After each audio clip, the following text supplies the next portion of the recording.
Welcome friends to another episode of Blitzkrieg, the recent Comptroller and Auditor General report which spoke about glaring deficiencies of weapons, equipment and food in the Indian Army, especially the Siachen glacier, has caused much debate within certain sections of the media. Now, while some reports were balanced, there were other reports which, on one hand, tried to say that everything was wrong with the supply system in the Indian Army and the government was at fault.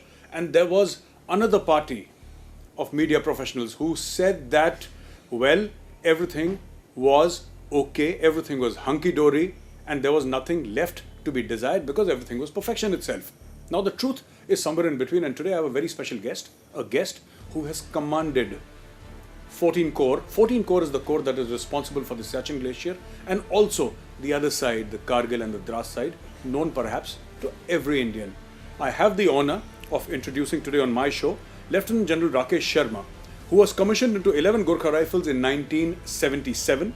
He commanded 48th Brigade, was BGS Ops in Northern Command, then commanded 10 Div at Aknoor, and was 14 Corps Commander. He retired as Adjutant General of the Indian Army. Sir, welcome to Blitzkrieg, sir. Thank you, Gaurav. Sir, my first question to you. You have read the report or whatever is available publicly, sir. I've also read the report. Now, my point of view is this, sir, that I went and I spent time at base camp, sir, 4-5 months ago, and I shot. I used to do a TV series called Patriot, sir. I shot for Patriot there. Fine. And I saw that during my time in high altitude, I've never served in Siachen, sir. Yeah. But I've served in 17, 18,500 feet. Yeah. There has been a marked improvement in equipment.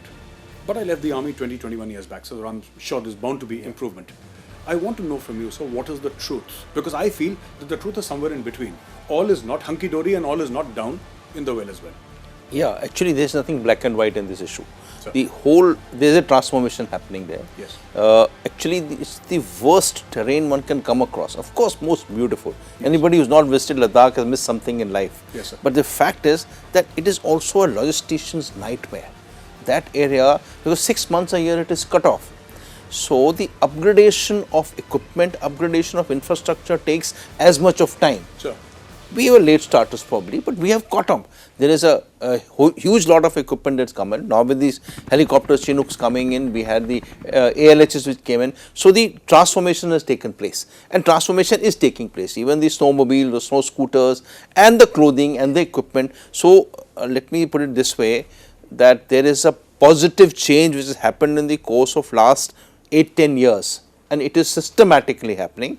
And let's be sure that when change happens, there would be teething problems, there would be issues which are raised in this manner. Sure. And in the CAG report, which I've also read in this manner, which has been brought about here, may be right, we should not negate it, but I think things are not exactly that bad as it's been stated. Sure. And this is a dated report, sir, so it's 15-16, sir, essentially. Yeah. 2015, 2016. So much has changed over the period of time, because when I saw that, sir, they were, when I went to Glacier, that instructor, sir, he was telling me, and he put all the equipment on the table and we filmed it. Fine. And what he said was that, sir, this equipment has come from Belgium, and this one has come from Switzerland, and this is from France, and this is from the UK, and this is American. And they had the best in class equipment, because these are all international brands which I knew about. And they were there available to the troops for use. Now, to the very important issue of calorie intake, sir, people have been talking about 82% fall in calorie intake.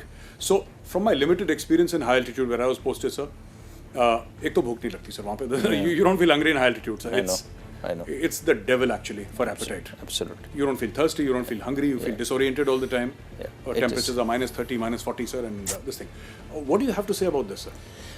Look, there are two types of rations, as you are aware. Sure. There are one type of rations which is supplied, which is a normal ration, which is supplied through normal chain. Sure. As I mentioned, 6 months a year, the passes are closed. 6 months a year, the food is dumped for the winter months. It goes across Khardungla for the glacier and the other areas of 14 Corps, which are as tough as glacier is. Sure. The other areas, and there are as much of manpower also deployed in those areas, which has to be sustained in a similar manner. But since glacier has become kind of romantic, everybody talks glacier. Yes, sir. But the areas of Mashko and Batalik, on the areas of Daulud Bey Goldi and closer to Karakoram Pass, those are tough areas. So everybody... DBO has been a challenge, sir, for a very long time. DBO has been a challenge. DBO, DBO has no road. The Raksha Mantri inaugurated the bridge across Shyok River now. It's about 6 months ago.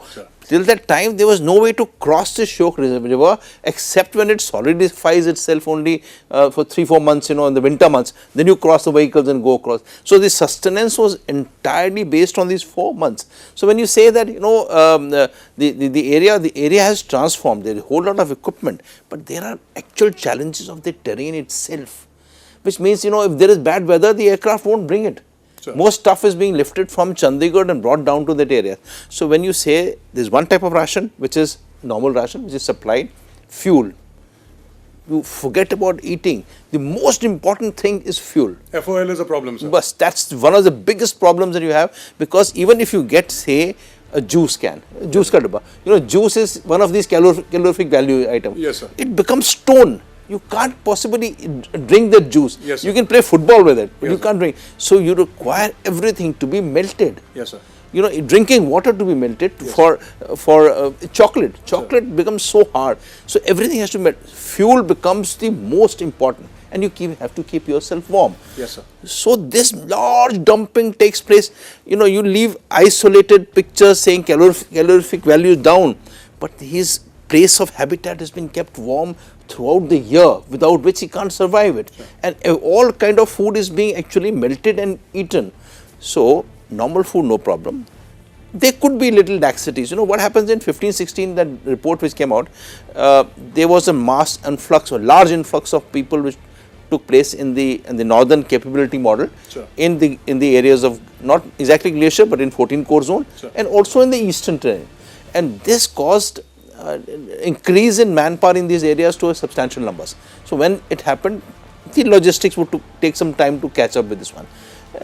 And everything, like I mentioned, is lifted from Chandigarh by ILs and dropped down in either Thois or in Leh for bulk breaking and carried by helicopters or by trucks across to the places it is to be delivered. Sure. So it is a issue here. And I think you rightly said, everything is entitled to eat.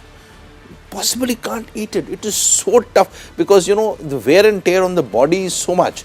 So that's why sometimes it is forced on the troops to eat it. So very, very interesting. I'm sorry to interrupt you. I was there with an officer, a youngster, at the War Memorial in Siachen, sir. And, beautiful. He said that what we do here, sir, that we have a water parade inside the bunker or inside those FRPs or whatever they have. And he said, I would sit here and my jawans would sit all around me, and 5 times a day I would say, Pani piyo. Yeah. I would say, Khana khao, mere samne khao. So Jawan would say, Sab, mera man nahi hai. Because 20,000 feet, it's very difficult to explain to maybe the people of CAG, sir, who are there. With all due respect to them, it's slightly difficult to explain to somebody who's not been there at that altitude, sir. I mean, forget about food, sir, there is memory loss. So you forget your own name. Yeah. If somebody asks me, what's your name, I'll forget, sir. People say hair loss. Yes, sir. मैं ganja हो गया. These may be small issues there. Yes, sir. But chap in 20s or 30s says, I've lost my... It may not be because of your staying there. It may be because of the caps you wear. Sure. But people add on to many other issues there. Yes, sir. There are psychological issues, sir. There's post-traumatic stress. Absolutely. It's such a... it's a actually beautiful but terrifying place, sir. 14 core is terrifying, sir. That was... The next question that I'd like to ask you, sir, is that since there has been a massive influx of material in the past 10 years, you're saying, sir, for the 8 to 10 year period, there has been a systematic influx. Yeah. What can we do to make the supply chain better? Because from my limited experience in the army, one of the biggest problems also is the bureaucracy. So so we're fighting the weather, we're fighting the enemy, and we're fighting the biggest problem, that is the bureaucracy, sir. Look, I also Gaurav retired about 3 years ago, so my information may be slightly dated, and things may have improved since that time. But I would say so that we have very stringent requirements for procurement. For example, there is a quantity of an item required, which is the calorific value, which has to be purchased every day, and that bureaucratic issues tie it up in a manner that you have to go back to 3 quotations and get the quotation done, and then get a sanction done from the financial authorities before you start procuring it. Maybe it needs to be systemized. We know that there's a finite number of people in the glacier, finite number of people sitting in the areas of Tangshe and Darbok and areas far forward.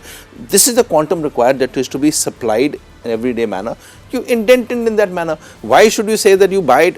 I would say that if you want to buy real juice, for example, I'm just saying real juice is you tie up with real juice people, the owners or the OEMs. So you get those items to be delivered at the airfield in the quantity that will require to be supplied, and it has to be lifted thereafter whenever the weather clears up to that side. Sure. When you say you require to procure every day, then every day you require sanctions to be taken from the financial authorities. I think there would invariably be times when there will be a shortfall. Sure. It needs a little vision and a planning. Yes. It needs to be systemized in a manner to understand, look, we had glacier from 84 onwards. Sure. And glacier and the areas on the glacier are not going anywhere. Eastern Ladakh is not going anywhere. These will remain tense. The areas of Kargil and Mashko and Dras are going to remain like that. So we know now the system to it. I think the bureaucracy has to understand this and say, okay, what do you want? Which month? Okay, you do a large contracts to supply even the items which are special rations, and it is supplied in that manner.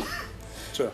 Presently, at least the time I was there till 2014 and subsequently till 15, I felt that it was taking undue time to get the financial sanctions through for procurement of special rations. Sure. Not the normal ration. Normal rations move in the normal manner, so it happens like that. Yes, sir. But special ration, there is a problem. There was a problem. So I was there, sir. We were standing at that helipads. Very nice. And we were there at the helipad, and these Army Aviation youngsters, sir. Yeah. And they were flying those sorties to the and the Air Force. And the Air Force. Air Force also, sir. Yeah. There were ALH Thesser, and there was Me-17 also. Yeah. And they were flying all these, hepters there, and loaded with dry fruits, and so I asked the JCO there, so he's from 6 Assam, sir. So I asked the JCO and I said, "Sab, आपके लिए तो बिल्कुल dry fruit जा रहे हैं, इसमें there is काजू पिस्ता बादाम सब कुछ है." तो he said, "साहब खाएगा कौन इसको? खाएगा कौन?" मैंने बोला, "साहब ऐसा क्यों बोल रहे हैं, खाएगा कौन?" He said, "साहब है सब कुछ, लेकिन भूख नहीं लगता वहाँ पे." कह रहा है हमारा जो अफसर साहब है जबरदस्ती खिलाता है कि तुम खाएगा, तो फिर हम खाते हैं उसको, मन मार के खाते हैं. We don't feel like eating at that. What are the loss of the energy so much? You get sapped. Yes, sir. You get sapped. You don't even know you're getting sapped. Yes, because you start from the morning call till night. You are actually sapped. The cold itself is sapping energy. Yes. It has to be driven home to the people. And troops are raw. They said, क्या है? 6 महीने काटना है ना, 6 महीने में काट लूँगा. But 6 months में his drop of levels of efficiency will be so much if he doesn't take the special ration. Yes. So it is not only it's entitled, it is clinically done. It's been well established the manner it has been done, and it has been revised in regular manner. So even if he has to eat dry food, so be it, he has to eat dry food. And he feels loss of energy, he has to eat a chocolate, he eats a chocolate. Sure. You do it, so it is forced down your throat. It's like antibiotic medicine, sir. You have to take that course. You have to do that. It's not food, it's medicine. Yeah. It's medicine. So one thing which I'm extremely personally unhappy about, so you're from the infantry, I'm from the infantry, sir. So the weapon systems in temperatures of -60, -65, sir. Yeah. And unfortunately, we still have the Insas rifles, sir, which I'm not a huge fan of because I don't want to say much on record, but you're aware, sir. Why can't the government induct, at least for the infantrymen, because while there are artillerymen there, so while there are people from air defense and other people also at the glacier, not just infantry, but it is an infantry battle. Right. At the end of the day, it is high altitude infantry battle, sir. Right. My only point of contention here is that, so why can't we at least buy off-the-shelf weapons and give it to the thing? Why should somebody be forced to fight there with an INSAS 5.56? So,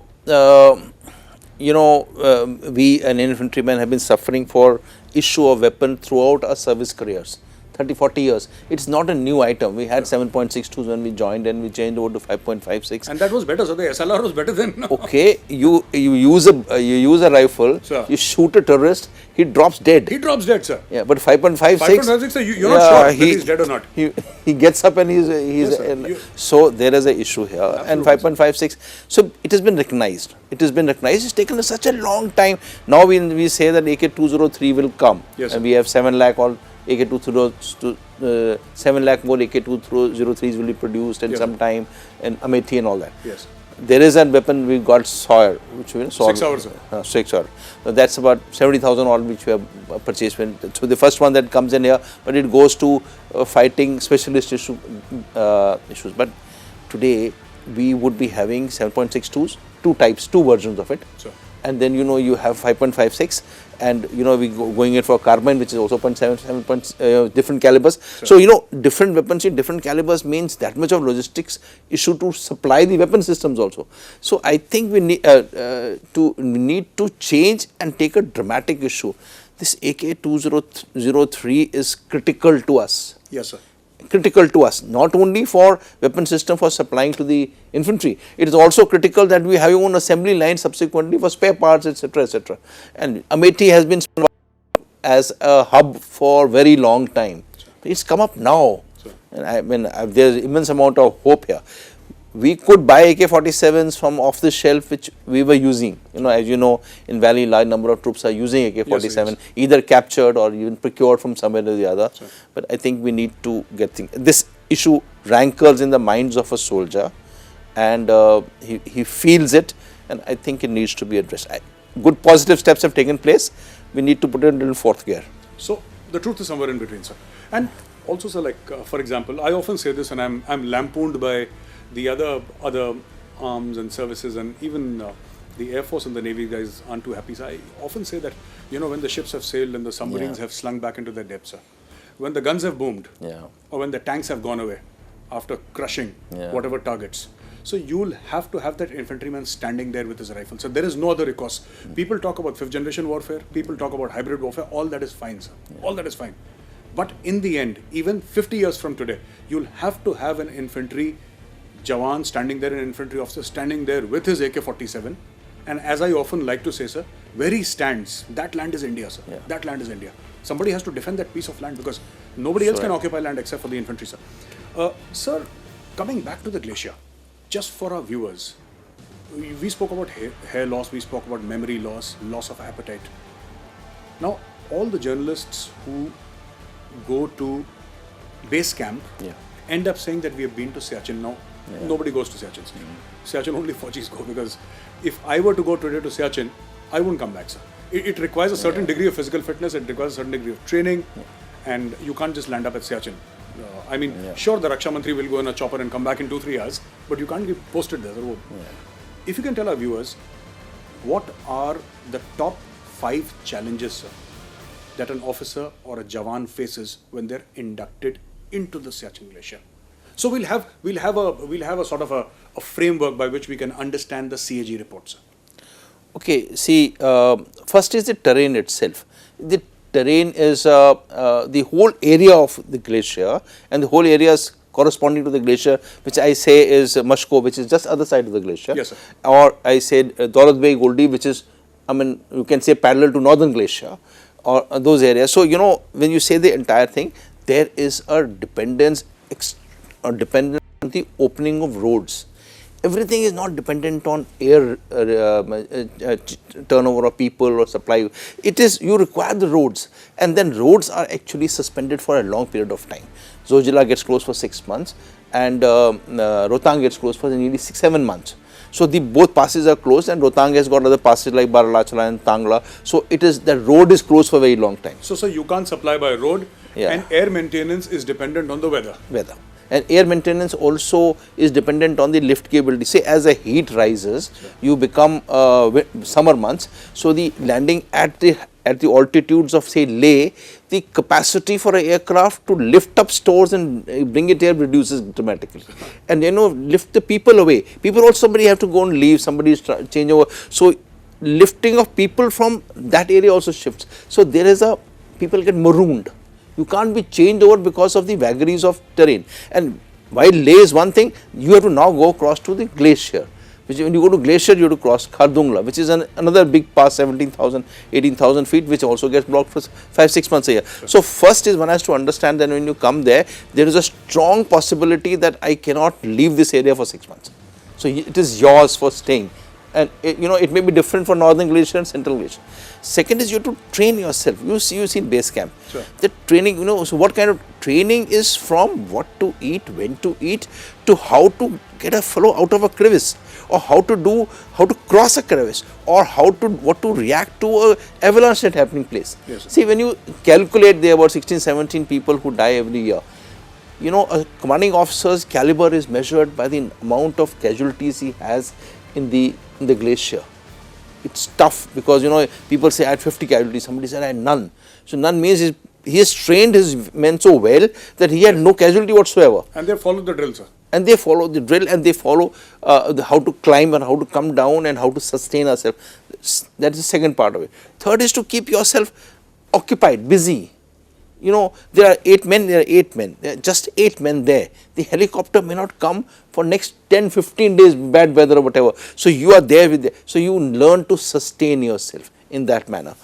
And then you have to fend for your own ailments. Sure. So whether it's snow blindness, sure, or you have pulmonary edema, frostbite, you name. And there are 9 number of cases. Sure. I am not saying people are, when trained, why do they happen? See, you can be best of training, but why I think happens like a hapo, you don't know. This is all physiological issues here. Your body reacts in a particular manner on a particular day to fittest of people. So the point is that you not to do it is with the 8 men themselves. You can get on telephone call and ask the doctor what to do, but you have to train and you have to keep the stuff. If you have require a equipment under which you put a man under an oxygen environment, yes, so it has to be done by those 8 people. The 9th gentleman is not coming. Who are GD guys, so basically? Yourself. Yeah. No, there are okay, not an assistant. See, maybe 6, 7 posts, maybe one doctor would be there, yes, but he can't commute. It's not, Delhi. Yes. So so when you all combine this together, and then of course, we should not forget that this is a AGPL. It is kind of a extension of line of control. Sure. We fought a war like Bana post, which Bana post. Yes, so there is always a lurking fear that there may be somebody wanting to attempt to occupy a post. So the task is not just sitting there. Finally, he is ready to tomorrow to accept that somebody will come and attack him and try and take his post away. And not many people know that one of the main reasons for Kargil war was Siachen Glacier, sir. Absolutely. One of the main stated reasons because for they wanted to cut they want to cut off Highway 1 Alpha, sir, and they said that. So the most important issue is that finally everybody sits there in the glacier and all the the L shape that it makes. It is because you are expecting every moment that there would be something like that. They may be ceasefire, but it is not peace all over. So when you combine all this together, it is a very big challenge. So, I'm sure, sir, being in the infantry, you've also done high altitude tenures. Yeah. You must have done more than one, actually, Yeah. sir, in your So many. career. Yeah. So many, sir. Which is the toughest, sir? Which is the toughest that you remember, sir?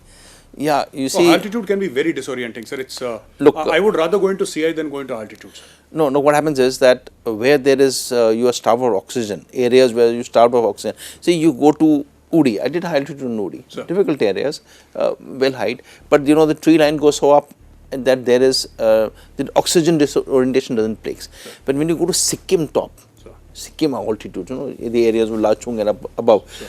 there is a oxygen issue there. When there is oxygen issue, it saps your energy tremendously. It is also there in the areas of glacier and the areas of the altitudes of because there is no tree line. It's desert, as you know. It's all desert. So where there is paucity of oxygen, the caliber of the efficiency of a man reduces. Those I find are toughest ones. It is not an issue of climbing up the heights. Yes, you sir. climb up, Yes, sir. but when you're climbing up and there is the changes that are happening to your body because you have hypoxia. Hypoxia. Correct. So when your brain is starved of oxygen, that matters. That is the training. That is the acclimatization which is essential. That's why it takes about 10, 14 days before a man is actually inducted inside, because your body has to start adjusting to that hypoxia or lack of oxygen. And actually, your enemy is the weather there, sir, which is horrible. Sir, Absolutely.